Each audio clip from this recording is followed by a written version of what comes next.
tarde. Meu nome é Joana, eu sou aluna de graduação da Faculdade de Medicina da USP. Eu vou apresentar os resultados de um projeto do qual eu participei como a minha iniciação científica. O projeto foi conduzido em parceria pela Faculdade de Medicina da USP, o Instituto Emílio Ribas e a Universidade de Miami. Então, vamos lá. Então, a gente sabe que a febre amarela é uma arbovirose causada por um flavivírus, né, o vírus da febre amarela, e continua sendo um problema de saúde pública importante na América do Sul e na África. No Brasil, especificamente, como a gente já viu agora há pouco também, teve um aumento expressivo de casos no último ano. Foram mais de 1.000 casos confirmados em território nacional, sendo que metade desses casos aconteceram no estado de São Paulo. E a gente observa que a mortalidade foi bastante expressiva, né? E a febre amarela não tem um tratamento específico para a doença, então o principal controle que a gente tem para essa epidemia é a vacina. A vacina é feita há mais de 80 anos com vírus atenuado. No Brasil, a gente usa a cepa 17DD. E é considerada uma vacina bastante eficaz. Então, entendendo a importância da vacina para o controle da doença, a gente tem que saber como ela funciona, né? Então, na literatura tem estudos que mostram que tanto a vacina com a cepa atenuada quanto a infecção com o vírus da febre amarela selvagem interagem com o sistema imune, ativando as células B, que se diferenciam em plasmablastos, que são as células secretoras de anticorpos, com secreção de anticorpos neutralizantes. E esses anticorpos neutralizantes seriam os principais mediadores da resposta à infecção. E tem dados que mostram que mais de 90% dos vacinados mantêm um título basal desses anticorpos específicos que seriam capazes de prevenir a replicação viral. Então, o objetivo do nosso trabalho era caracterizar a resposta aguda de plasmablastos, então a natureza da expansão desses plasmablastos, e caracterizar o repertório dos anticorpos derivados dessas células, induzidos pela vacinação 17DD, e pela infecção pelo vírus da febre amarela, e ver a reatividade desses anticorpos e, quem sabe, encontrar anticorpos neutralizantes para a febre amarela. Então, para isso, a gente contou com 2 grupos de voluntários. O primeiro grupo contava com 70 pacientes com história de infecção natural pelo vírus da febre amarela selvagem, todos em São Paulo, do início desse ano. E desses 70, 16 tinham história de vacinação prévia, mas é o mesmo caso que ele mostrou, que seriam vacina muito recente, provavelmente já com a doença de base ou com um intervalo muito curto. E o outro grupo contava com 7 voluntários saudáveis que foram vacinados com a dose plena, 17DD. Desses voluntários, 1 tinha história de infecção prévia por vírus da febre amarela, 6 estavam tomando a segunda dose da vacina e 1 tinha uma história confirmada de dengue prévia também. Então, qual foi a nossa metodologia? A gente coletou alíquotas de sangue periférico de todos esses voluntários. Para o grupo dos pacientes infectados, a gente coletou alíquotas no dia 4, 6, 10, 12, 14 e 30, após o início referido dos sintomas. E para o grupo de vacinados, a gente fez a primeira coleta no D0 antes da vacinação, que foi o que a gente considerou, então, o baseline desses pacientes, e as coletas subsequentes no dia 7, 14 e 28, após a vacinação. Essas alíquotas de sangue periférico foram submetidas à imunofenotipagem na citometria de fluxo, para a gente identificar, então, os plasmablastos circulantes usando essa estratégia de marcadores celulares aqui mostrado. Como resultado, a gente vê aqui, então, que para os vacinados teve um aumento dos plasmablastos circulantes, com o pico aqui em D14, mas esse aumento não foi estatisticamente significativo.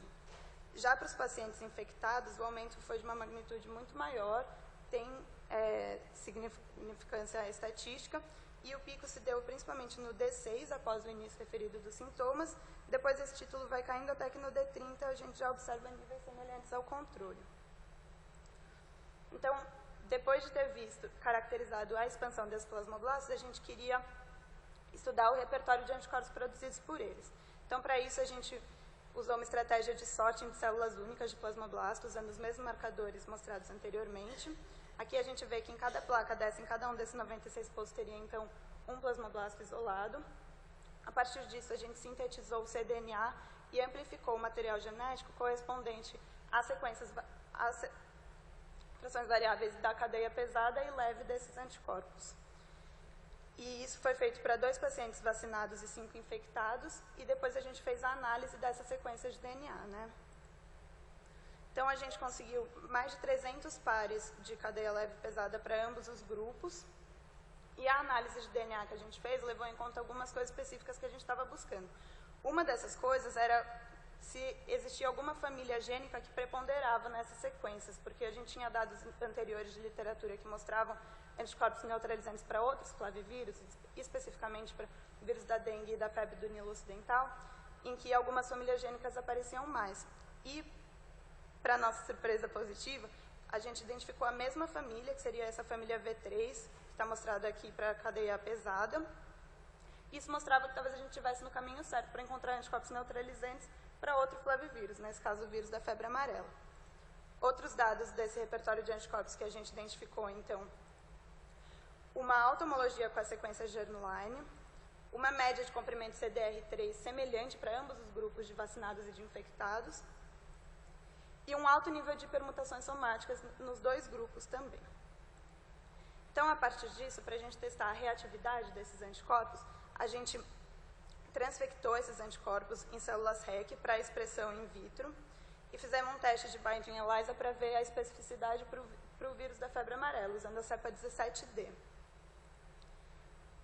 Infelizmente, para nossa surpresa, a gente viu que do repertório de anticorpos que a gente selecionou, muitos não tinham autoespecificidade. Então, aqui a gente observa, por exemplo, um paciente que teve uma alta expansão de plasmoblastos periféricos, e mesmo para o repertório de anticorpos pessoal dele, só 2 tinham uma autoespecificidade para o vírus da febre amarela.